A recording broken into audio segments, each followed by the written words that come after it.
aku tertarik membahas ini? Soalnya, data dari survei YouGov Omnibus tercatat bahwa 37% penduduk Indonesia mengaku telah melakukan self-injury.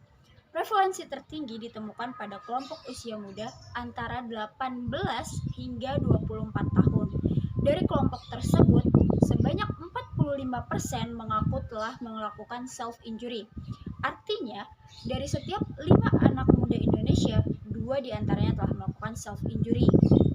Berdasarkan hasil penelitian, dikatakan 1 dari 8 remaja yang melakukan self-injury lebih banyak yang melakukan tindakan overdosing.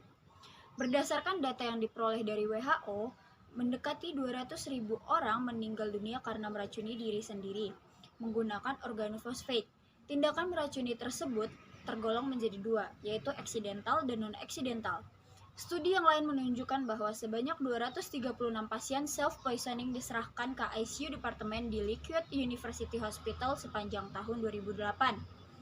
Tapi masalahnya kebanyakan orang tidak tahu mengenai hal ini dan penderitanya pun juga tidak mau memberitahukan hal ini kepada orang lain. Padahal self-injury ini memiliki tren yang meningkat dan dapat berkembang menjadi bunuh diri apabila tidak ditangani dengan tepat. Sebenarnya self-injury itu sendiri apa sih? Self-injury adalah suatu bentuk perilaku menyakiti diri sendiri yang dilakukan individu karena permasalahan yang kompleks dan rumit, ingatan yang menyakitkan, atau keadaan yang di luar kendali sebagai cara untuk mengatasi tekanan secara emosional atau rasa sakit secara psikis yang tidak tertahankan, yang dialami oleh individu dengan melukai diri sendiri tanpa berniat untuk melakukan bunuh diri, namun dapat mengancam jiwa individu. Perilaku yang cenderung merugikan diri sendiri untuk mengatasi rasa sakit secara emosional karena permasalahan dari tekanan psikologis dan bentuk dari perilaku self-injury yang dapat mengarah kepada perilaku bunuh diri dan menyebabkan kematian. Perilaku self-injury memiliki 3 jenis, yaitu pertama, Myers self-mutilation. Myers self-mutilation ini contohnya seperti mencukil bola mata, terus ada dia memotong kaki.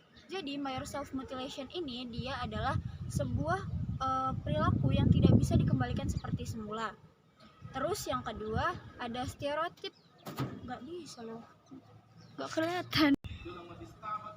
Perilaku self-injury memiliki 3 jenis, yaitu 1.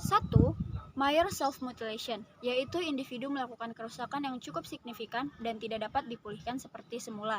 Seperti memotong kaki atau mencukil bola mata, perilaku ini biasanya diidap oleh orang-orang yang mengalami psikosis. Yang kedua ada stereotypic self-injury, yaitu jenis perilaku self-harm yang tidak terlalu parah namun intensitas dilakukannya lebih berulang, seperti membenturkan kepalanya ke tembok. Biasanya dilakukan oleh orang-orang yang mengidap autism.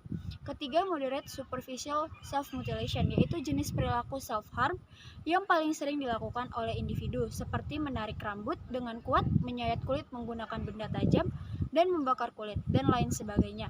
Dalam melakukan perilaku self-injury, bentuk perilaku yang paling sering dilakukan menurut WHO ada 2. Yang pertama, intensitas meracuni diri sendiri dengan sengaja. Yang kedua, intensitas self-injury. Bentuk perilaku self-injury ini dibagi menjadi beberapa.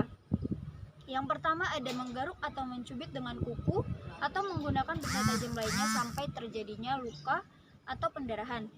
Kedua, memotong atau merobek, mengukir simbol tertentu pada pergelangan tangan, lengan, kaki, atau tubuh bagian lainnya. Ketiga, membenturkan atau memukul diri sendiri hingga memar atau mengalami pendarahan, dan itu dilakukan jika kita tuh sadar dalam melakukannya. Keempat, menggigit bagian tubuh sampai berdarah atau meninggalkan bekas pada kulit. 5, menarik rambut dengan kuat, mencabuti bulu mata atau alis dengan niat menyakiti diri sendiri. 6, secara sengaja mencegah penyembuhan luka.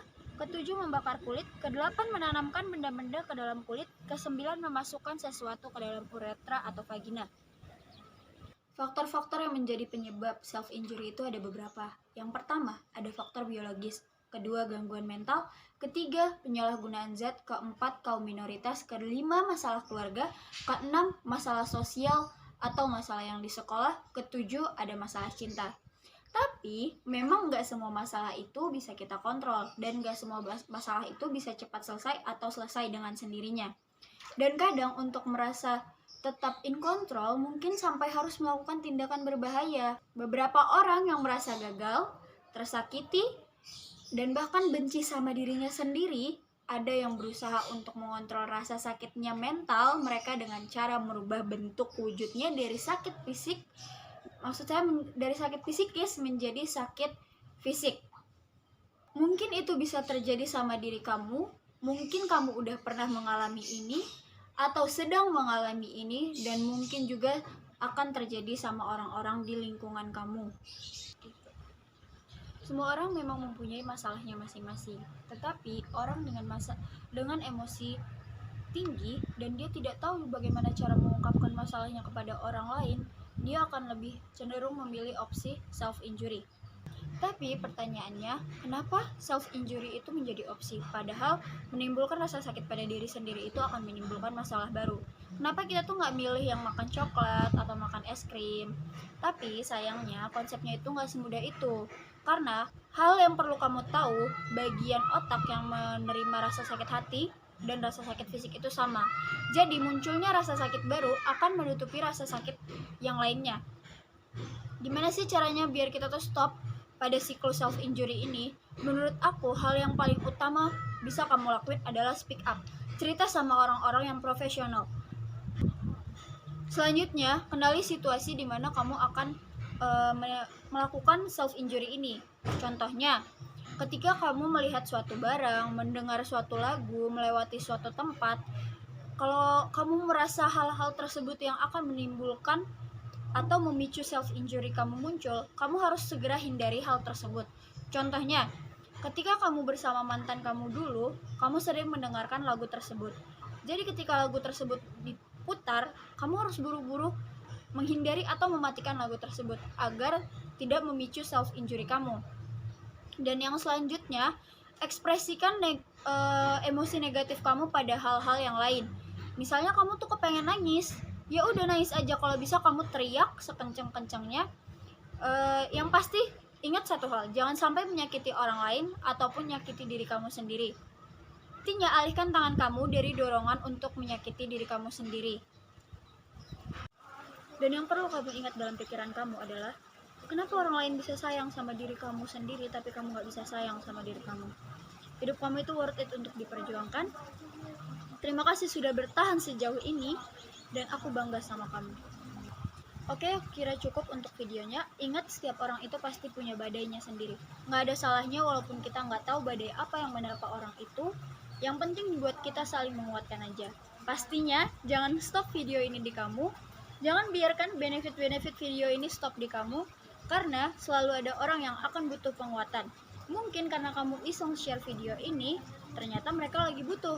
Dan siapa tahu kita menyelamatkan hidup mereka. Sekian, terima kasih.